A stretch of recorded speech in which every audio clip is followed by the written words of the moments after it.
साथियों नमस्कार। एक बार पुनः स्वागत है आपका ज्ञान गंगा आयुर्वेद क्लासेस में। आज हम लोग पढ़ने वाले हैं ताम्र भस्म, जो कि रसशास्त्र के पेपर सेकंड के अंतर्गत पढ़ना हम लोग को। एकल औषधि सिंगल ड्रग ब्रैकेट में लिखा हुआ है, भस्म शुद्ध और पिष्टी से संबंधित है। इसमें 6 पॉइंट है ताम्र भस्म। ओके, ताम्र का मतलब ये कॉपर पाउडर से संबंधित, कॉपर मेटल का जो चूर्ण फार्म होता है, पाउडर फार्म होता है, उसके बारे में आप लोग देखते हैं। ताम्र धातु को सबसे पुरानी धातु मानी गई है और यहाँ तक कि ताम्र धातु को मोस्ट टॉक्सिक मेटल के रूप में भी काउंट किया जाता है। ओके, देखेंगे इस बात प्रोबेबल मोड ऑफ एक्शन क्या है। तो जैसा कि हम लोगों ने शुरुआत के मेटल में पढ़ा था, पूर्व में वर्णित भस्मों के समान भी इसके मोड ऑफ एक्शन होता है। ओके, देखेंगे उसके बाद फिजिकल केमिकल कंपोजिशन की बात कर लेते हैं। रस ग्रंथों में भस्म निर्माण हेतु, क्योंकि किसी भी मेटल से उसके भस्म के निर्माण में विभिन्न द्रव्य उसमें प्रयुक्त करते हैं, शोधन मारण इत्यादि जो प्रक्रिया होती है। तो रस ग्रंथों में भस्म निर्माण हेतु, भस्म के निर्माण के लिए विभिन्न प्रकार के मारण द्रव्य प्रयुक्त किए जाते हैं, जो कि निम्न प्रकार से हैं। जैसे रस भस्म के द्वारा मारण करते हैं, विभिन्न प्रकार के वानस्पतिक औषधियाँ जैसे घृत कुमारी, त्रिफला आदि के द्वारा मारण होता है, गंधक के द्वारा मारण होता है, अरिलौह के मारण होता है, अरिलौह के द्वारा मारण होता है। तो ये 4 प्रकार से मारण की विधि बताई गई जब मारण के बारे में पढ़ते हैं। ठीक है, तो उपयुक्त चारों प्रकार के द्रव्यों से निर्मित भस्म का रंग तथा इसका केमिकल कंपोजिशन भिन्न भिन्न हो सकता है। शास्त्रों में विभिन्न प्रकार के धातु भस्मों का रंग भी बताया गया है। तो हम लोग जब धातुओं के बारे में पढ़ेंगे तो उसका एक हर एक धातु का अपना एक धातु भस्म का एक रंग होता है। ठीक है, जो कि एक विशेष केमिकल कंपोजिशन को निर्दिष्ट करता है, इंडिकेट करता है, तथा इसी रंग की भस्म को चिकित्सार्थ तथा चिकित्सा कार्य हेतु प्रयुक्त करना चाहिए। ताम्र भस्म पर किए गए विभिन्न प्रकार के एनालिटिकल अध्ययन के ऑब्जर्वेशन के आधार पर इसका केमिकल कंपोजिशन निम्न रूप से देखा जाता है।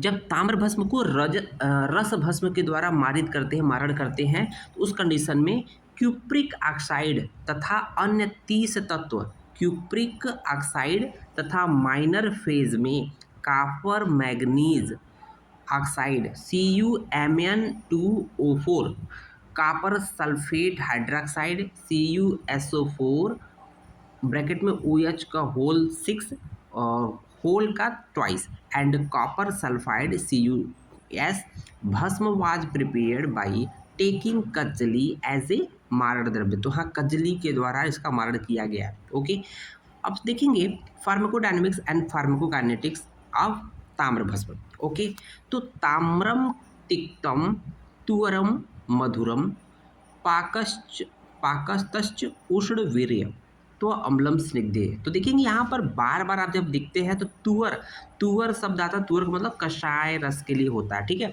तो देखेंगे रस क्या होता है ताम्र का, तिक्त, कषाय, मधुर। गुड़ क्या होता है, स्निग्ध और लेखन होता है। वीर क्या होता है, उष्ण होता है। ध्यान दीजिएगा, जो ताम्र भस्म ताम्र धातु उष्ण होती है, विपाक कटु होता है। ओके, थ्योरेटिक प्रॉपर्टी देख लेंगे कि ताम्रम दीपनम उत्तमम, अर्थात दीपन कर्म अर्थात अग्नि को बढ़ाने में उत्तम होता है। कृमि हरम, कृमि का नाश करता है। कुष्ठ आमय ध्वंसनम, कुष्ठ नामक व्याधि का नाश करता है।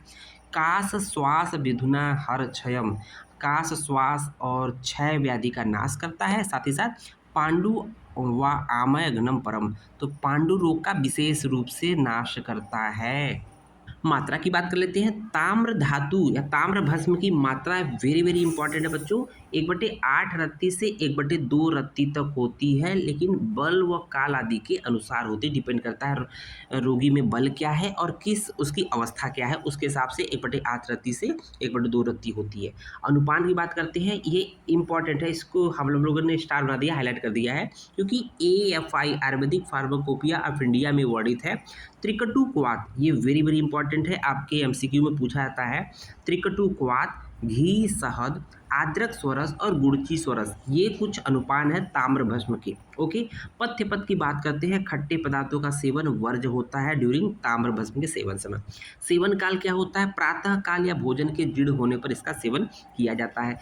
काल मर्यादा की बात करते हैं, अर्थात मैक्सिमम कितने समय तक यूज कर सकते हैं। तो प्लीहा रोग अर्थात स्प्लीनोमेगैली में ताम्र भस्म को 1 मास तक प्रयुक्त करते हैं। तो ध्यान दीजिएगा कि प्लीहा रोग में ताम्र भस्म को 1 मास तक प्रयोग करते हैं। और 1/2 रत्ती ताम्र भस्म को त्रिकटु शंख भस्म के साथ 1 मास तक प्रयोग करने से, कहने का मतलब कितनी मात्रा, तो 1/2 रत्ती ताम्र भस्म को त्रिकटु और शंख भस्म के साथ, ठीक है ना, त्रिकटु और शंख भस्म के साथ 1 मास तक सेवन करने से प्लीहा वृद्धि अर्थात स्प्लीनोमेगैली में अवश्य लाभ मिलता है। ओके, यहाँ देखेंगे त्रिकटु क्या है, त्रिकटु एक तरह से अनुपान के रूप में है, ठीक है, शंख भस्म।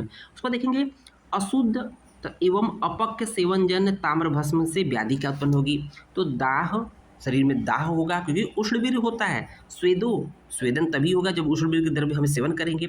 अरुचि उत्पन्न करेगा, मूर्छा उत्पन्न करेगा, क्लेद शरीर उत्पन्न करेगा, वमन उत्पन्न करेगा और भ्रम उत्पन्न करेगा। असम्यक रूप से शोधित दोषास ताम्रे, जो दोष उत्पन्न होते हैं, साथ ही साथ असम्यक मारित और असम्यक प्रकार से मारित ताम्र के सेवन से ये उपरोक्त दोष उत्पन्न होते हैं। ओके, शांति उपाय की बात कर लेते हैं कि अगर अशुद्ध एवं अपक्य सेवन जन ताम्र भस्म का सेवन कर लिया गया है, उसके द्वारा विभिन्न प्रकार के रोग उत्पन्न हो रहे हैं, ठीक है, उसकी शांति हेतु क्या सेवन करते हैं, मुनि ब्रीहिम सीतापानम धान्यकम व सीता सह ताम्र दोषास अशेषम वय पिवान्य दिनत्रय, अर्थात धान्यक स्वरस, जिसको हम लोग धनिया बोलते हैं, धान्यक स्वरस प्लस सीता को 3 दिन तक सेवन करने से इसके जो भी दोष उत्पन्न हुए थे अशुद्ध अपक्व को सेवन करने से वो शांत हो जाते हैं। उसके बाद देखेंगे लास्ट में research update and clinical evidence की बात करते हैं। एक्यूट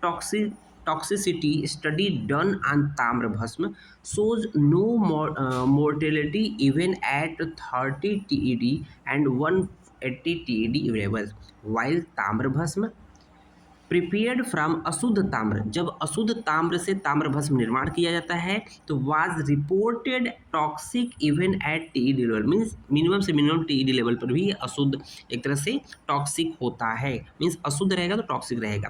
ताम्र भस्म has been clinically trialled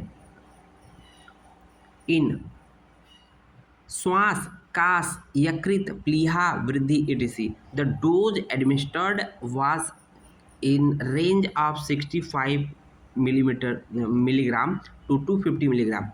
Result shows the decrease in the intensity of the sign and symptom in all the studies। इस तरह से हम लोग का ये पार्ट कंप्लीट होता है। धन्यवाद। जय हिंद, जय नर्मदा। आयुर्वेद अमृता नाम।